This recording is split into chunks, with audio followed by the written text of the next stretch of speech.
उद्घाटन होते. खरं पाहिलं तर आज 7 ऑगस्ट 2026. खरं म्हणजे 9 ऑगस्ट 2024ला 8 ऑगस्टला आपल्या सर्वांच्या डोळ्यात दुःखाचे अश्रू होते आणि आज 9 ऑगस्टला राज्याचे कर्तव्यदक्ष मुख्यमंत्री सन्माननीय देवेंद्रजी फडणवीस साहेब केशवराव भोसले नाट्यगृहाच्या नूतनीकरणाच्या उद्घाटनाला येत आहेत.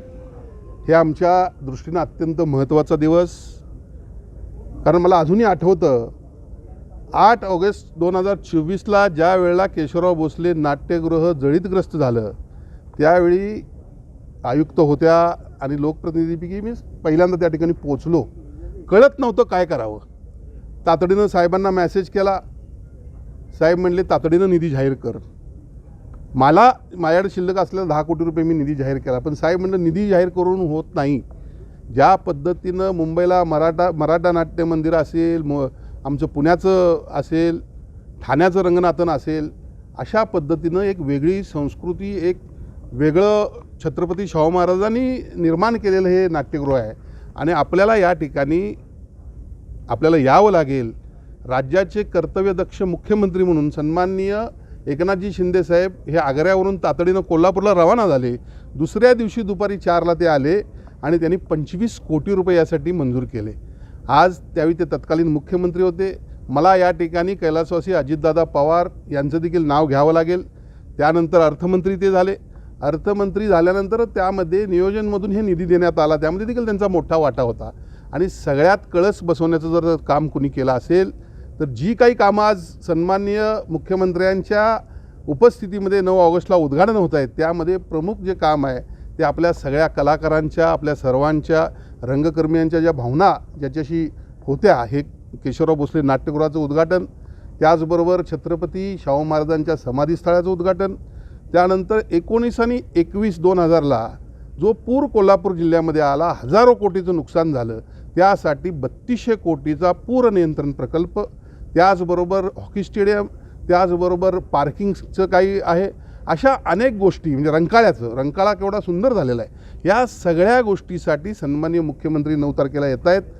संपूर्ण महायुतीचे सर्व नेते, कार्यकर्ते, पदाधिकारी, लोकप्रतिनिधी आम्ही सर्वजण त्यांच्या या ठिकाणी दौऱ्यासाठी उत्सुक आहोत, त्यांच्या स्वागतासाठी उत्सुक आहोत. मी एवढंच सांगेन की कोल्हापूरसाठी आजपर्यंत एवढा कधीही निधी आला नाही तेवढा महायुतीच्या माध्यमातून तत्कालीन मुख्यमंत्री सन्माननीय एकनाथजी शिंदे साहेब असतील, कैलासवासी अजितदादा पवार साहेब असतील आणि कोल्हापूरचे अनेक प्रश्न आज जे प्रलंबित होते, मी सातत्यानं सन्माननीय मुख्यमंत्र्यांची भेट घेत असतो. काल रात्री 12:30ला मला एक GR प्राप्त झाला, ज्यासाठी मी 2 वर्ष मंत्रालयाच्या पायऱ्या झिजवल्या. यामध्ये सेवा नियमावली आपली मंजूर झाली आणि जो काही अधिकाऱ्यांच्यावर लोड होता, अधिकारी म्हणजे क्लास 1 to क्लास 4 जे काही कर्मचारी असतील, अधिकारी असतील, यांच्यामध्ये प्रचंड रिक्त पदं होती. त्यामुळे कोल्हापूर महानगरपालिकेच्या कामावर फार मर्यादा येत होत्या. त्याला मंजुरी काल मिळाली. अशा पद्धतीने KMT कर्मचाऱ्यांची मंजुरी देखील 1-2 दिवसात येईल. अत्यंत चांगल्या पद्धतीनं कोल्हापूर शहरासाठी सन्माननीय मुख्यमंत्री एकनाथजी शिंदे साहेब यांचे देवेंद्र फडणवीस साहेब यांचे निर्णय सध्या सुरू आहेत. आणि त्याचबरोबर आपल्याला सांगू इच्छितो की पुढच्या काळामध्ये हद्दवाढ असेल, शक्तिपीठ महामार्ग असेल, हे संपूर्ण कोल्हापूर जिल्ह्याला विकासापर्यंत घेऊन जाणारे निर्णय त्यांनी घेतलेले आहेत. त्याबद्दल त्यांचं या ठिकाणी करवीरच्या जनतेनं जंगी स्वागत करावं असं मी त्यांना या ठिकाणी आवाहन करतो. केशवराव भोसले नाट्यगृहाचं काम तर आता झालेलं आहे, उद्घाटन होतं, मात्र खासबाग मैदान जे आहे तोच या सगळ्याचा अविभाज्य भाग आहे. मात्र तिथलं काम अजून बरंचसं बाकी आहे असं दिसतंय. कुस्तीप्रेमींची आता मागणी आहे की ज्या पद्धतीनं हे युद्धपातळीवर काम केलं गेलं तशाच पद्धतीनं ते देखील काम व्हावं. काय नेमकं त्या संदर्भामध्ये? नाही, निश्चितपणे मी जसं म्हटलं त्याप्रमाणे महायुती म्हणून किंवा मुख्यमंत्री म्हणून सन्माननीय देवेंद्रजी फडणवीस साहेब कधीही निधीला कमी पडले नाहीत. त्यांना गोष्ट पटावी लागते आणि ज्या काही गोष्टी आता पाठीमागच्या जे काही राहिलेल्या गोष्टी आहेत आपल्या खासबाग कुस्तीच्या मैदानाच्या, त्या देखील आम्ही पूर्ण करून घेऊ. आपल्याला केशवराव भोसले नाट्यगृह ज्या ठिकाणी आपण उभा राहिलेलो आहे तिथून पुढचा भाग हा पूर्ण जळीतग्रस्त झाला होता. मला या ठिकाणी आपल्याला सांगायला हे देखील आवडेल की 2019ला मी माझ्या दुसऱ्या टर्मच्या शेवटच्या वर्षी कोल्हापूर महानगरपालिकेसाठी भूषण गगराणी जे सचिव होते त्यांच्याकडून टर्न टेबल लँडर मंजूर करून घेतलं होतं आणि ते टर्न टेबल लँडर जिथं पाणी मारत होतं तेवढाच भाग शिल्लक राहिला होता जळण्यापासून आणि हे पूर्ण पाठीमध्ये जळून गेलं होतं कारण ते टर्न टेबल लँडर आत येत नव्हतं. आता ह्या काही गोष्टी आपल्याला पुढच्या काळामध्ये ह्या देखील बघायला लागतील आणि आज या ठिकाणी अत्यंत सुंदर सन्माननीय आयुक्त साहेब आहेत. खास करून या ठिकाणी महापौरांचं मी अभिनंदन करतो. त्यांनी सातत्याने या लक्ष घातलं. आमचे कलाकार बांधव या ठिकाणी सगळे पॉझिटिव्ह राहिलेले आहेत. जरी लोकांना वाटत असेल काही आंदोलन आहे त्यांच्या काही भावना आहेत पण त्यांच्या भावना मी समजू शकतो की या ठिकाणी निगेटिव्ह कुणी समजू नये. कलाकारांना देखील त्यांचं म्हणणं एवढंच होतं की चांगल्या पद्धतीने सगळं झालं पाहिजे, वेळेत झालं पाहिजे. म्हणजे एखाद्या वेळेला प्रशासनाला किंवा लोकप्रतिनिधींना जाग आणण्याचं काम त्यांनी त्या पद्धतीने केलं आणि त्यामुळे सर्वांचा यामध्ये चांगला सहभाग राहणार आहे. सगळ्या कृती समित्यांचं आपलं यामध्ये फार मोठं योगदान आहे चांगलं काम करून घेण्यामध्ये आणि त्याचबरोबर सगळ्यात महत्त्वाचं की 2 वर्षामध्ये अशा पद्धतीनं काम करणाऱ्या ज्या कोणी कंपन्या यामध्ये आहेत 3-4 प्रकारचे या ठिकाणी मला वाटतं विकसक आहेत यांचं देखील या ठिकाणी आभार मानले पाहिजे. त्यांनी जर बघितलं तर पूर्वी देखील काम याचं झालं होतं. आज देखील आपण काम पाहतो किती सुंदर केशवराव भोसले. मला आता आयुक्त साहेब म्हणले की महाराष्ट्रामध्ये सर्वात चांगलं नाट्यगृह झालेलं आहे. आपल्या दृष्टीनं किती भूषणावं आहे आणि त्यामुळे हे अत्यंत चांगलं काम या ठिकाणी झालेलं आहे. आज साऊंड आपण चेक केला. असा साऊंड कधी दिसत होता का आपल्याला? कधीच नाही. आज आम्ही बाहेरून साऊंड या ठिकाणी आणून लावत होतो त्यावेळी कार्यक्रम होत होते. आता तर ते देखील खर्च वाचणार आहेत आपले. लाईट सिस्टीम बघा, बैठक व्यवस्था बघा, अतिशय सुंदर हे या ठिकाणी आता नाट्यगृह झालेलं आहे. निश्चितपणे लोकांसाठी हे लवकरच उघड होईल. मध्यंतरीच्या काळामध्ये खाजगीकरणाच्या संदर्भात गैरसमज निर्माण झालेले होते. वादावर पडदा पडलेला आहे का काय नेमकं आता? बघा, कोल्हापूर ही चळवळीची भूमी आहे आणि चळवळ याचा अर्थ कुणी गैरअर्थ पण काढू नये. त्या चळवळीमध्ये चांगलं देखील काहीतरी दडलेलं असतं की काही होऊ नये यासाठी कुणीतरी पुढाकार घेतला असेल.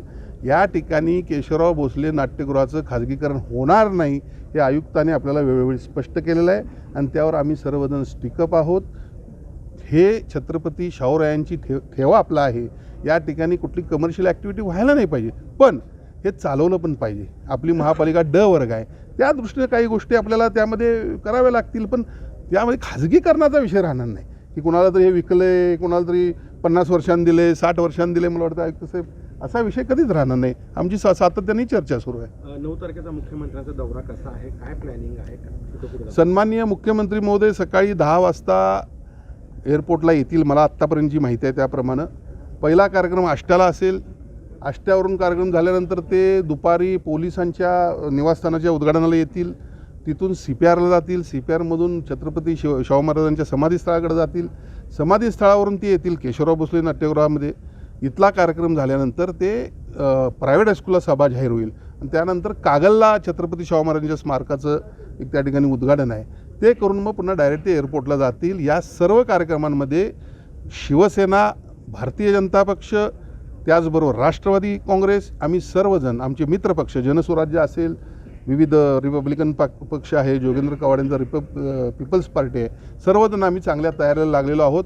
या ठिकाणी बघा, आपण टोलचे पैसे भागवल्यावर त्यांचा एकदा सत्कार केला होता, आपल्याला आठवत असेल प्रायव्हेट हायस्कूल ग्राउंडला. आणखीन काय करायचं हो? कुणी पापं केली आणि ती किती धुवायची? 813 कोटी रुपये टोलचे दिले तेव्हा आपण त्यांचा सत्कार केला. त्याच पद्धतीनं एवढी कामं 3200 कोटी रुपये आज पूर नियंत्रण प्रकल्पाला त्यांनी दिलेत की आपल्या लोकांचं नुकसान व्हायला नको. हे सगळे कार्यक्रम सुरू आहेत.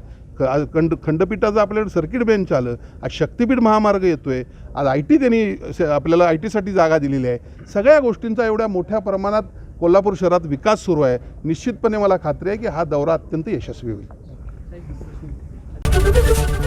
ABP माझा, उघडा डोळे बघा नीट.